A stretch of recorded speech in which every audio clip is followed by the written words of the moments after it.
আর আমরা মসজিদ বানাই, যত টাকা খরচ করি টাইলসের জন্য, আর ইমামের জন্য সস্তা। দেখো, না না বেশি টাকা দেওয়া যাবে না, সস্তা একটা ইমাম খোঁজো। ইমাম কত বেতন চাই? 3000 টাকা। দূর, ইমামের এত বেতন হয় নাকি? দেখো 1000-এ পাওয়া যায় নাকি? আছে না নেই? সব জায়গায় দামি চান। আর নামাজ পড়াবে, যে নামাজ নিয়ে জান্নাতে যাবেন, সেই জায়গায় সস্তা চান। ওই সস্তা নামাজ নিয়ে কি জান্নাতে যাওয়া যাবে? অসম্ভব। আমরা ইমাম চাই কেমন? যে ইমাম কোনো কথা বলে না, মসজিদ কমিটি সুদ খায়, ঘুষ খায়, নামাজ পড়ে না, কমিটির সদস্যের শ্বশুর মরে গেছে, আজীবন সুদ খেয়েছে, নামাজ পড়িনি, হুজুর আমার শ্বশুর মারা গেছে, একটু দোয়া করে দিয়ে আসতে হবে।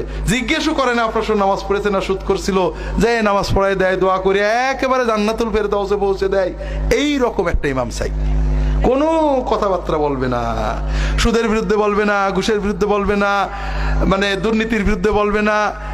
এগুলো বললে ফিতনা হয়, এসব কথা বলার দরকার নেই। কি বলবে? যা বললে কেউ কোনো উৎপাত মনে করবে না কমিটির। এমনকি এইরকম ইমামও যদি 3-4 দিন বেপরদার বিরুদ্ধে বলে, অথবা সুদের বিরুদ্ধে বলে, অথবা আপনার মনে করেন বেনামাজির বিরুদ্ধে বলে, মসজিদ কমিটির কেউ না কেউ খেপবে, ও আমাকেই মাইন্ড করেছে, আমাকে মিন করেছে, ওই ইমাম আর পরের দিন নেই।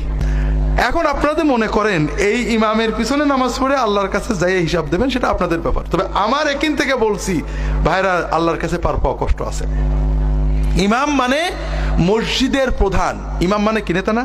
একজন লোক ভোটে দাঁড়াইছে, আপনাদের ইউনিয়নের চেয়ারম্যান হবে, আপনাদের মতোই মানুষ।